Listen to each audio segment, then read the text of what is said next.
Hello and welcome to Sun and Fun, the 41st anniversary. We're celebrating the last day today, Sun and Fun, here in Lakeland, Florida. It looks like we've got a beautiful day. My name is Lori Bradner and I'm your host for the Florida Aviation Network.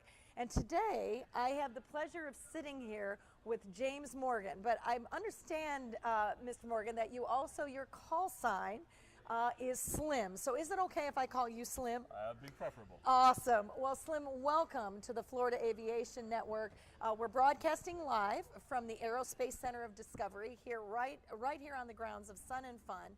But you are here, I noticed from your shirt as well, you have been here all week, I understand, with Jeppesen. Absolutely. So tell us, you've been stationed right here in the Aerospace Center of Discovery. Tell us a little bit about what you've been doing all week. Jeppesen, as you know, is a navigation charting and data and training company. Yes. We've had two booths. We've had one over in Hangar C where we've been displaying our mobile applications, both for the IFR and the VFR pilot. Awesome. We have some training materials over here, and the booth right next door is a training experience where we're trying to focus and give people an opportunity to really see our full spectrum training programs, looking at primarily universities and flight schools, and Yes. trying to help build the flight schools as they go and help them give curriculum so they can become a better flight school. That is awesome. Now let me ask you a question. Can you tell us a little bit, Slim, I'm always interested when we have people on, about your background, how you got into aviation, because obviously we were talking a little bit before the camera started rolling about your background, and I have a keen interest in that, and how you actually got into Jeppesen. How did you get into the company? How did you start doing what you're doing? Okay, yeah. I got my love of flying from my father, who was in the Air Force. Both my mom and dad were in the Air Force. Awesome. My dad was really big into airplanes. We used to go to a lot of air shows together. And it became a thing for him and I to do the Reno Air Races. So every year, for many years, it was just the two of us would go. Because I grew up in Sacramento, California, so we'd go to the Reno Air Races. So you know Howie O'Keefe? I know the name. You know the name? Yep. Awesome. Yes, I tell you, I've had the pleasure to meet him, but that's a whole other conversation. So keep going. No problem. Go ahead. So I knew from an early age I wanted to fly, and I wanted to do it in the Air Force. So I got my private pilot's license in 1978 while I was still in high school. And basically I've been flying for the last 37 years. I did everything I could. I was a cadet in Civil Air Patrol. I got my license so I could get into the Air Force Academy. Okay. Graduated from the U.S. Air Force Academy in 1985 and spent the next 26 years flying in the Air Force. 22 years within the cockpit, and my last assignment was out here at MacDill Air Force Base in Tampa, where I was the operations group commander, running the operations, flying both the KC-135 and the Gulfstream 5. Wow. While I was there, we were a Jeppesen customer, so Jeppesen got to know me, and when they knew I was retiring, they reached out and asked me if I wanted to come run the Department of Defense business for them. Awesome. So I did that for 3 years, and about 9 months ago, I came back to my roots, and now I'm running the general aviation for the Americas, Asia, and Pacific. Really? Wow, that is phenomenal. Now, I have a question for you. What is it? First of all, you're such an inspiration, and I thank you, Slim, for being here, because as you know, we've got the Central Florida Aerospace Academy that is part of this campus, and we cater to high school students that have the same love and the same passion that you do. There is the Civil Air Patrol unit under the command of Pierce Kibbe is here. The Lakeland Aero Club. So what an inspiration you are. They need to have you come here and speak. I'm gonna hook you up on that. But tell me a little bit, because Jeppesen is a very interesting history, and I remember way back when it started, Jeppesen really started as a navigation company, and I believe it was Mr. Jeppesen that was selling his chart books.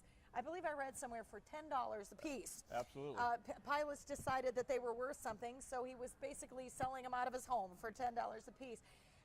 Can you tell us a little bit about the metamorphosis and the change? Because right now, certainly as a student pilot, I can tell you, we've gone from paper to the iPad. How did we get there? What happened in between? And I think you're the man to tell us the history. Well, I'll be glad to. Elroy B. Jeppesen is the founder of our company. The company officially was founded in 1934. But well before that, when he was an airmail pilot, he was seeing a lot of his friends die. And he had a few close calls himself. He had the route between Wyoming and Salt Lake City. And so what he did is he was concerned with watching out for obstacles. So he paid farmers to climb on top of their barns or their water towers or their land, and he hand drew railroads, any obstacles, any towers, the height of mountains, everything. He went and hand drew all those charts, and it was all meant. And his famous quote is, "I didn't do this to start a business. I did this to stay alive." And he was doing it just for himself. But then, as his friends saw what he was doing, they kept asking for it. Jeppesen eventually went to United Airlines, and the captains there saw it. Was he with Barney? He was with Barney for a while, yes. And then there was a merger that became United. Okay, absolutely. Okay. I want to make sure I met that straight. And I'll talk a little twist of fate there. Okay. So all the captains saw his books, and basically they told United, who had their own stuff, said, "We're not going to fly unless we use Captain Jepp's charts." So that turned into the $10 little black book out of the basement of his house in Salt Lake City. He and his wife eventually moved to Denver and started the company. We've been through a lot of revisions, owned by Times Mirror, and eventually Boeing bought us in 2000, and we've been a wholly owned subsidiary of Boeing ever since. Okay. The little neat thing of fate is he was flying, I want to say it was from Cheyenne to Salt Lake City, and he was told, "We got 2 people, we got to get there." It was late at night by the time they took off, and they definitely wanted to get there. He flew there. He had the pickup trucks put on their lights so he could see the takeoff, and was in weather. By the time he landed in Salt Lake City, everything was good. The passengers was Mr. and Mrs. Boeing. So that was his first time meeting them, and then it turns out Boeing bought us later. Yes. A little bit from paper to digital. At the peak, we were producing over 2 billion sheets of paper a year for all our paper charts. When was that? What year would you say? That would probably be in the late 90s, early 2000s when we were at our peak. Right. And last year, if I got the number right, we were down to 750,000. So we've cut over 50%, probably closer to 60–70% of paper has been cut out. It's definitely going away, but some people still want to hold on to it for a while. So the digital, the electronics picking up, and the paper is slowly dying. Let me ask you a question, because I know Jeppesen, just like the Florida Aviation Network, one of our main goals is promoting aviation safety. And that seems, just in talking to you, I did not know that quote, and thank you. And I don't think I think a lot of the students, we see the name, but we don't know the history. We don't know the rich history of what happened. But it sounds like from the quote that safety was really the crux of what started Captain Jeppesen on his journey. It seems to me, and I can certainly tell you as a student pilot, that using the technology, because of how quickly we can get information, and we all know weather changes on a dime. I grew up in Michigan, and we always said, wait 15 minutes, the weather's going to change. That is so important when you fly, especially if you're doing long legs and things like that. Can you talk a little bit about that and just yourself as a pilot? Obviously, you've used paper. Obviously, you've used the iPad. What are some of the benefits, and is there any disadvantage that you can think of? Sure. So you're absolutely right. Jeppesen started at safety, and today safety is still the heart of everything we do.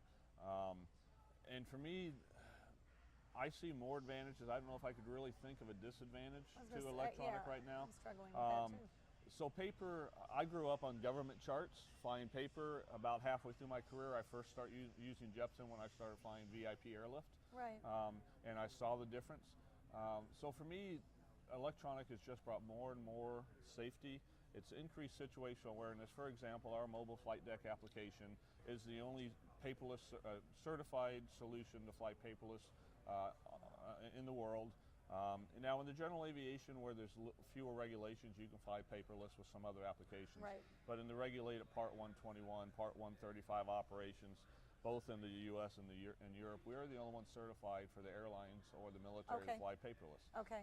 And what that does is everything that you would normally look in your VFR, your airfield directory, your VFR supplement, on the charts, all the notes on the side are right there in the iPad.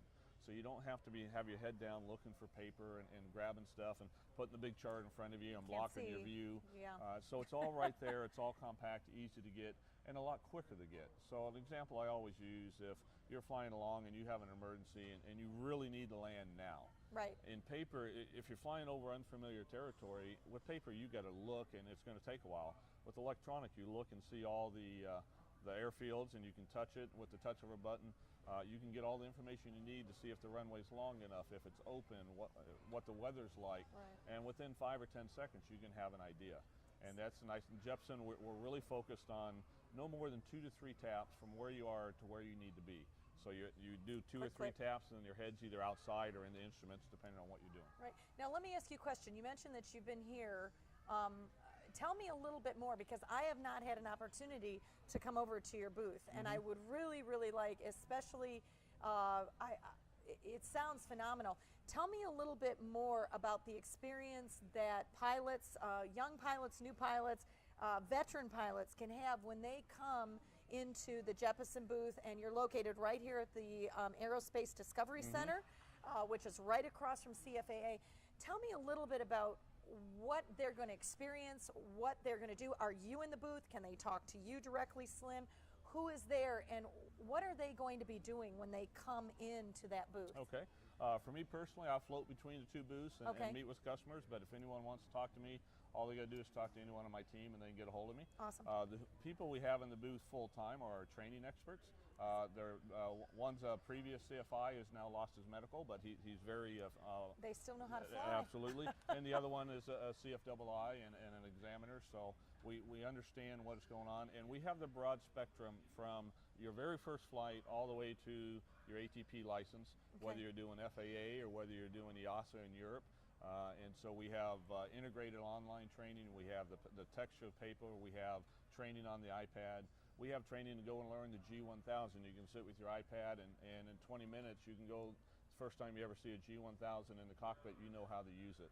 We have training for specific aircraft, the DA-40, the Cessna 172, and the Piper Seminole, where you can actually learn to fly the airplane from our application. So we will take you through that experience depending on what you want. If you're a flight school or university and you're getting it for students, we'll take you how you can have a learning management system and track your students, and the students can see where they were. And we Part 141 certified, so if you go through our private course, you will get a 141 certificate. It's already been approved by the FAA, and so if you follow our course, you have your certificate, and you can take that certificate to test without ever having to take it to another instructor. Slim, well, I tell you what, I want to say thank you to you. It is such You're an welcome. honor and a pleasure to meet you, sir. Thank you for your service.